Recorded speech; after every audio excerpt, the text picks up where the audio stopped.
Hey, my name is Rae Jepsen, and I'm a singer-songwriter. In a next life, what would your career be? In my next life, I think I would be a pastry chef at a bakery that I owned.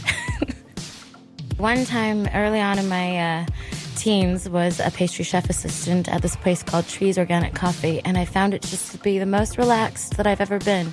I would make coffees, lattes, scones, cheesecakes, and I knew all of my customers, and it was just like a really happy, wonderful lifestyle for a while. What's the hardest part about your job that no one knows? The hardest part about my job is navigating the business side of my job. My dad early on pointed out to me that it wasn't my forte and that I was going to get nowhere if all I wanted to do was write songs and perform them, but I had to get my head somehow still wrapped around the other elements. And every year I think I get hopefully a bit better at it and actually more engaged in it as well. And I'm starting to not hate it so much. When did you realize music could be a career?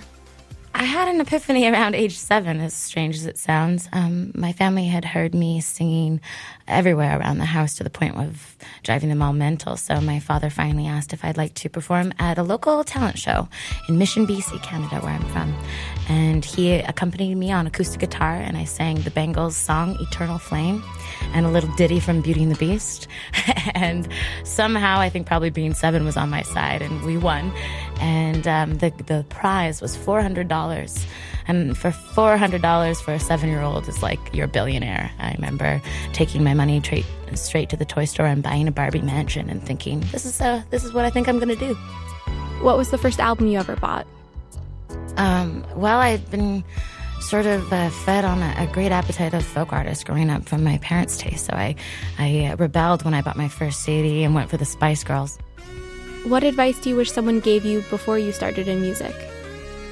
It's a strange type of career. I used to be completely frustrated at the fact that it wasn't like becoming a doctor or becoming something else that felt very hard to achieve, where you could just go and do a certain amount of school, and as long as your grades were good enough, they'd hand it to you. There was no real, obvious path. And I had a lot of great advice from people where they just sort of said, knock on every door, try this, try that, be hungry, work with bands, talk to managers, see what you can do. I think no one really explained to me how much of a life sacrifice it was going to be. And it's one where you're kind of tested to know if you want to do it for sure every step of the way, because it takes not seeing your family as much or being in the same place, and your social life kind of gets diminished. And it really is something that has to be a passion above everything else in order to commit your life to it. And if someone had told me that, I still would have said yes, but it would have been nice to be prepared for really what it takes to take on this type of career.